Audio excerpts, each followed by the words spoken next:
J'ai vu Garfield, le film. Est-ce que c'était bien? Est-ce que c'était de la merde? J'ai trouvé ça très très très moyen. Garfield, on ne l'avait pas vu depuis 2006 au cinéma. Donc c'était, je crois que ça fait 18 ans. 2003, le premier film Garfield. 2006, Garfield de Dieu. Doublé par Bill Murray et doublé en VF par Koei. Je l'ai vu en VF, dis-toi bien. Et dites-vous qu'en VF, il est doublé par Kian Kojandi. Et que je trouve que c'est pas fou. Et que je trouve que ça marche pas terriblement bien. Dis-toi, alors je sais que ça va paraître fou, mais je trouve que Chris Pratt, qui double Garfield en VO, s'en sort beaucoup mieux que Kian Kojandi. Je sais, ça paraît dingue. Mais surtout que, en VO, il y a Samuel L. Jackson, qui joue le père de Garfield. Le chat, qui est le père de Garfield. Donc c'est un peu stylé. Il y a aussi Nicolas Hoult en VO. En VF, c'est pas le cas. Et je trouve que Kian Kojandi, ça marche pas trop, vraiment. Pour moi, ça pose un peu problème. Alors que vraiment, Chris Pratt, bon, j'en peux plus, et c'est déjà Mario, et que son Mario, il est éclaté. Mais en définitive, je trouve que sur Garfield, ça fonctionne, et ça fonctionne un peu mieux que notre VF. Mais bon, ça c'est mon avis. Hein. Parce que je trouve que Kian Kojandi, il a une voix trop douce, trop sympathique, et en plus, j'entends Kian Kojandi, et il fait pas d'effort pour jouer autre chose que Kian Kojandi. Donc moi, ça m'a gêné. Il faudra que les gens me disent, les gens qui l'ont vu en VF, il faudra me dire qu'est-ce que vous en avez pensé. Parce que moi, ça m'a un peu gêné. Et je trouve qu'il fait pas trop d'efforts. Et je déteste pas Ken Kojandi d'ailleurs. En tout cas, c'est mieux que Koei. S'il y a un truc à dire, c'est que ce soit Chris Pratt ou Ken Kojandi, c'est mieux que Koei. Donc on est sur un nouveau film. Garfield qui est un pur film d'animation, là où les deux premiers c'était un mix entre animation et live. Tout ce que je déteste, voilà, comme Sonic et j'en passe, c'est des meilleurs. Et Koei, oui, Koei, c'est une catastrophe. Hein. En plus, je crois qu'il y a un des deux films qu'il n'a pas fini de doubler. Ils ont dû trouver un doubleur qui ait une voix qui match pour finir le doublage. Enfin, apparemment, ça a été une cata. Et il y a à savoir que c'est Bill Murray quand même en VO. Il y a Bill Murray en VO, et en France, on se tape Koei. Ça, c'est les pires moves du Star Talent. Par pitié. C'est quand même l'enfer.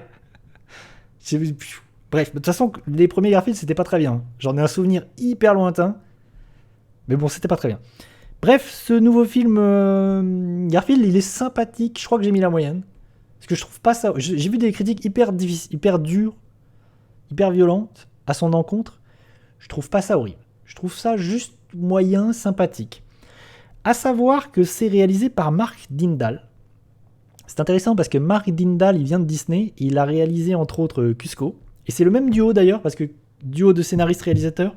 Sur Cusco et sur Garfield, on retrouve les mêmes personnes à la réalisation et au scénario. Et j'aime beaucoup Cusco. Je pense que c'est un Disney sous-côté. Et il est aussi réalisateur de Chicken Little, le premier Disney en 3D. Ouais, Cusco, ça a été un film compliqué à produire, mais j'aime beaucoup le film, moi, en définitive. Vraiment, je trouve que c'est... Ouais, ça a été un enfer de production. Mais c'est un Disney que j'aime beaucoup. Justement parce que c'est un Disney un peu cassé, un peu foutraque, et à chaque fois que je le revois, je trouve qu'il est très drôle le film. Moi, il m'amuse beaucoup. La VF, elle est super.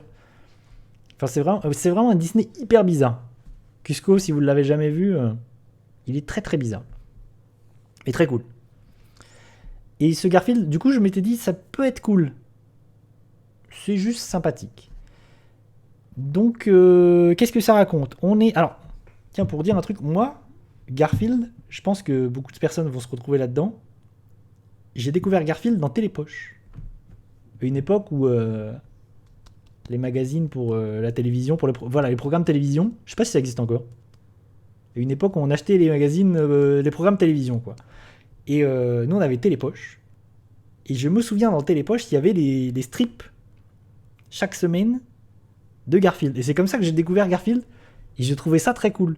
Même si, en tant qu'enfant, parce que j'étais enfant, il y en a la moitié que je comprenais pas parce que c'était toujours très méta cynique. Il y avait pas, parfois il y a pas de chute dans Garfield. Il y a pas de truc hilarant. Et quand t'es enfant, tu comprends pas forcément. Alors qu'en vrai, Garfield c'est très drôle. C'est vraiment un humour parfois assez génial. Vraiment, c'est très cool. C'est ce personnage. vraiment feignant, blasé, enfin il est très cool ce personnage. J'aime bien ce personnage, mais il est difficile à retranscrire au cinéma. En fait, il est difficile d'adapter ça au cinéma parce que ça ne reste que des strips de 3 cases qui au final n'ont pas forcément de chute. Donc c'est difficile à adapter. Qu'est-ce qu'il fait ce Garfield? Il fait un truc simple, c'est qu'on a une origin story.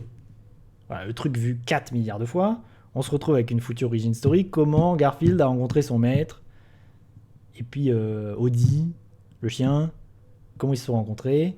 Du coup, ça permet une petite séquence, un prologue avec un bébé Garfield, choupinou comme tout, comme on a fait avec Scooby-Doo, voilà, bébé Yoda, bébé Scooby-Doo, en classic shit, histoire de faire plaisir aux spectateurs, histoire d'avoir un petit personnage mignon. Et après ce petit prologue, on a le Garfield version finale, avec son costume de super-héros. Et en fait, je trouve que ce qu'on connaît de Garfield, malheureusement, c'est pas Squeezie. C'est un peu dommage. Je crois qu'il parle pas quand il est petit. Je crois que quand il est bébé, il parle pas. Et qu'est-ce que je disais? Ouais, et du coup, en fait, on expédie très vite toutes les références au Garfield de base. Voilà, j'aime pas les lundis, ce que c'est le personnage, pour passer un peu à autre chose. Et pour embrayer sur un film d'animation 3D un peu classique. Un peu classico et qui a pas grand chose à raconter. Je vais nous mettre une petite bande-annonce. Faisons ça. Petite bande-annonce. Garfield, bande-annonce. Hop, comme ça on va voir un petit peu. Parce que vraiment, visuellement, il n'y a rien de transcendant, mais c'est pas horrible non plus.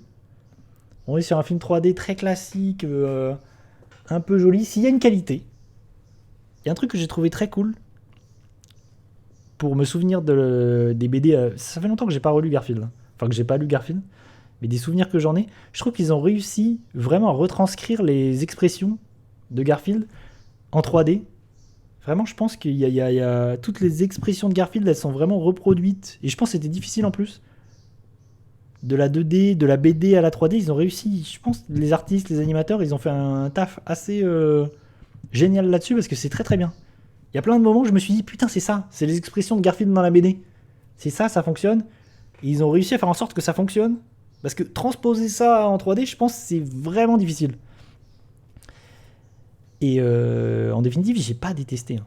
J'ai trouvé ça plutôt sympathique, mais je pense aussi qu'il est à destination plus d'un public d'enfants, jeunes, de jeunes enfants.